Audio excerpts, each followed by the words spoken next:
Well, during these very strange days of being largely confined to our homes, I know many of us are now taking a daily walk. The weather has been beautiful for the past week or so, and I've enjoyed seeing families out walking together and appreciating fresh air and sunshine. One of my favourite local walks is along the River Way near Ripley.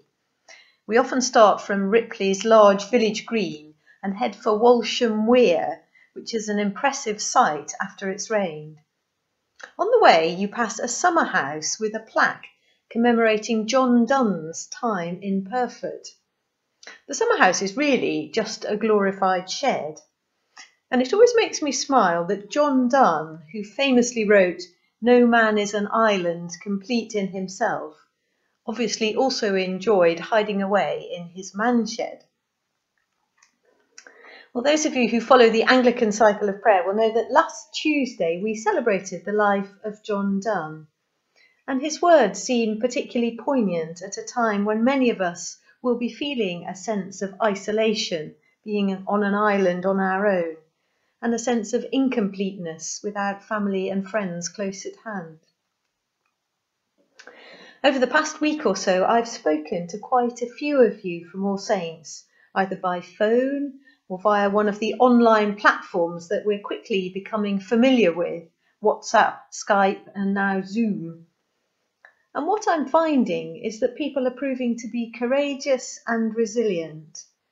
Many of you are expressing gratitude for what you have: family at home, gardens, the spring, good neighbours, good health. There's a real sense of counting our blessings, which is healthy and hopeful. And yet it's clear too that many of us, perhaps most of us, have the occasional day or few days when things get on top of us. The lack of physical contact with others takes its toll. We're frustrated by the long queues to get food at our supermarkets. We feel maybe we're getting on top of each other at home with everyone trying to work in the same space. We feel sad to miss family birthdays and other celebrations. I myself dropped into All Saints on Tuesday to pick up a few things, and it was sad to see dead flowers in front of the altar and the building closed and unused. So how do we cope with the challenges of this time? How do we live well as we adjust to a very different way of life? And how do we keep up that courage and resilience?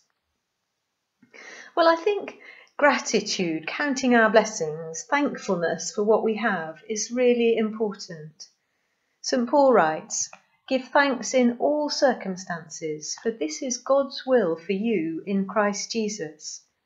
He's talking about developing a discipline of thankfulness that becomes a way of life, a way of living. Maybe at the end of the day, you could make a list of 15 things to give thanks for over the course of that day. Family, food, contact with others, health if we have it, the spring, small kindnesses that people have shown us, books to read, access to the internet, things that have made life valuable over the past day. If you're able to do that consistently, it will change your life. It will take you out of yourself and into the presence of the Lord, who loves us and knows exactly what we're going through. St. Paul also writes, "Do not be anxious about anything, but in every situation, by prayer and petition, with thanksgiving, present your requests to God. And the peace of God, which transcends all understanding, will guard your hearts and your minds in Christ Jesus." And I pray that that will be true for you and for me and for all of us in the coming days and weeks.